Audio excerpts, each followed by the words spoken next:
नमस्कार, स्वागत है आपका हम आपका एक न्यूज चैनल में। मैं हूं आपके साथ अदिति मिश्रा।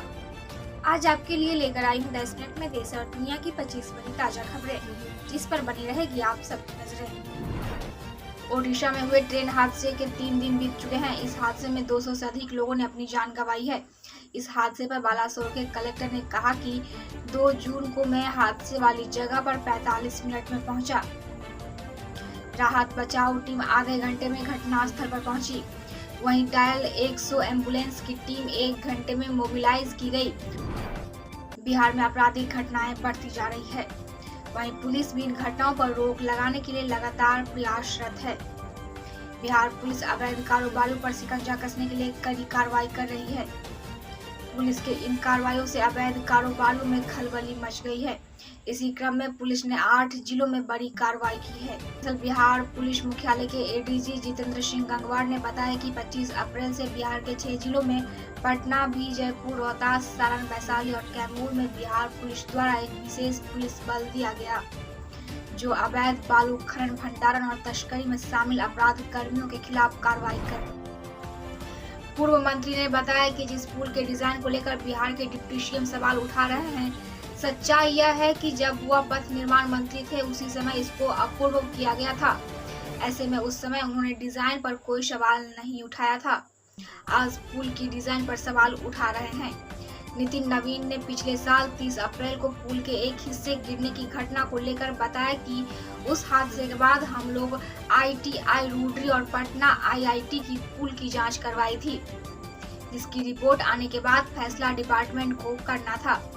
कोई फैसला होता उससे पहले ही बिहार में सरकार बदल गई। खुद तेजस्वी यादव विभाग के मंत्री बन गए।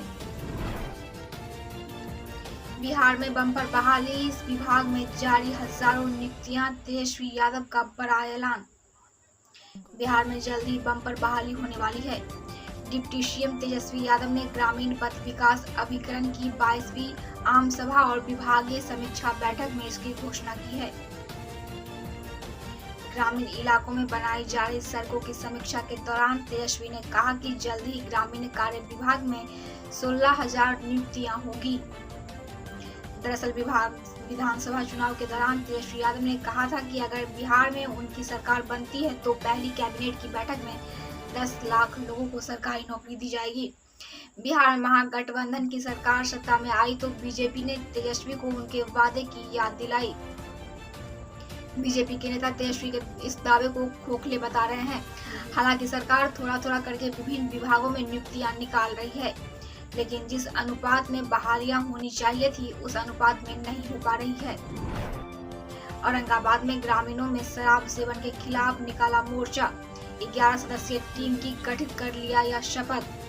औरंगाबाद के बरून थाना क्षेत्र के ग्राम मोआर खौरा ग्रामीण ने बिहार शराब की शराबबंदी कानून को सफल बनाने हेतु मां दुर्गा के प्रांगण में ग्राम सभा का आयोजन किया।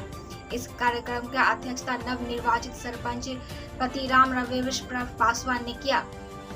वहीं इस बैठक में सैकड़ों की संख्या में ग्रामीणों ने बढ़ चढ़कर भाग लिया। इसमें शराब सेवन से होने वाली हानि पर चर्चा की गई। आपको बता दें कि चर्चा के उपरांत ग्रामीणों ने शराब सेवन और शराब कारोबारियों के खिलाफ कठोर कदम उठाने की बात कही है। वहीं सरपंच प्रतिनिधि ने बताया कि आज ग्राम मोआर खैरा में शराबबंदी कानून को सफल बनाने के लिए ग्रामीणों के साथ बैठक किया गया। इसमें सैकड़ों की संख्या में उपस्थित ग्रामीणों ने मां दुर्गा के समक्ष यह शपथ लिया कि ना शराब का सेवन करेंगे और ना शराब का सेवन किसी को करने देंगे। अगर ग्राम में कोई भी व्यक्ति शराब के कारोबार में प्रत्यक्ष या अप्रत्यक्ष रूप से सम्मिलित होते हैं तो उनके ऊपर भी कानूनी कार्रवाई करने हेतु संबंधित विभाग को सूचना दिया जाएगा। पूर्वी चंपारण जिले के रामगढ़वा थाना क्षेत्र के एक मजदूर की ओडिशा के बालासोर में बीते 2 जून को हुई रेल दुर्घटना में मौत के बाद भाड़े के एम्बुलेंस से रविवार शाम को शव पहुंचाया गया। शव पहुंचते ही ग्रामीणों की भीड़ लग गई। वहीं परिजनों में चीख पुकार मच गई। राजा पटेल के शव को ओडिशा के बालासोर से एम्बुलेंस से गांव पहुंचाया गया, जिसके बाद चीखनी गांव का माहौल गमगीन हो गया। करवाना चाहते हैं HAM को खत्म, बोले जीतन राम मांझी। कई बार हुई कोशिश, इस वजह से हम अपनी बात लोकसभा से पहले ले सकते हैं। बड़ा निर्णय। बिहार के पूर्व मुख्यमंत्री जितन राम मांझी अपने बेबाक अंदाज के लिए जाने जाते हैं। वह किसी भी सवाल का जवाब इसी अंदाज में देते हैं। इसी कड़ी में अब उन्हें यह सवाल किया गया, क्या आप पार्टी का विलय करवाने की कोशिश की जा रही है? तो उन्होंने इसका भी बेबाक अंदाज में जवाब दिया है। इसके साथ ही गृह मंत्री से मुलाकात और तमाम तरह की कई बातों पर मांझी ने अपने अंदाज में जवाब दिया है।